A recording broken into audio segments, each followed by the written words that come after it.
Ahora vamos a conocer los términos direccionales, aquellos que nos ayudan a localizar las diferentes estructuras del cuerpo, pero más específicamente la posición de una parte del cuerpo con relación a otra.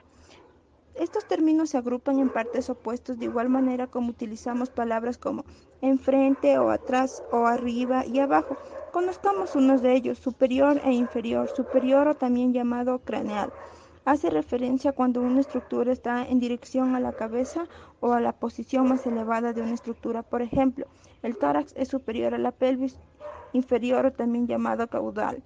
Se utiliza cuando una estructura está alejada de la cabeza o hacia la parte más baja de una estructura. Por ejemplo, los pies son inferiores a las rodillas. Anterior y posterior. Anterior se utiliza cuando una estructura está cerca o en la parte de enfrente del cuerpo. Por ejemplo, el ombligo. Es anterior a la espalda y posterior se utiliza cuando una estructura está cerca o en parte de atrás de un cuerpo. Por ejemplo, el dorso de las manos está en posterior a las palmas, medial y lateral. Se utiliza cuando una estructura está cercana a la línea media del cuerpo. Por ejemplo, la cadera está medial a las manos, lateral.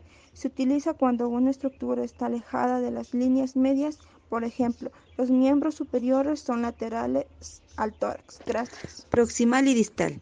Proximal se utiliza cuando una estructura está cercana a la unión de un miembro con el tronco o alejado del origen de una estructura. Por ejemplo, el codo está proximal al codo. Distal se utiliza cuando una estructura está alejada de la unión de un miembro por el tronco o alejado del origen de una estructura. Por ejemplo, las manos están distantes del codo.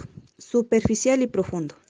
Estos términos se utilizan para hacer referencia a la profundidad. Superficial es un término que utiliza cuando una estructura está en la superficie del cuerpo o cercano a ella. Por ejemplo, la piel está superficial a los huesos.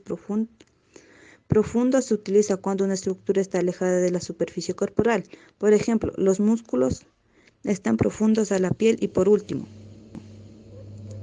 ipsilateral y contralateral. Ipsilateral se utiliza cuando una estructura está del mismo lado del cuerpo que otra. Por ejemplo, la cadera izquierda es ipsilateral a la rodilla izquierda.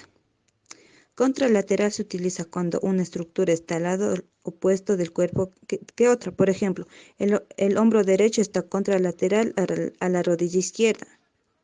Todos estos términos no solo se utilizan para las partes externas del cuerpo, sino para todas las estructuras que se encuentran en él, ya sean internas o sean externas.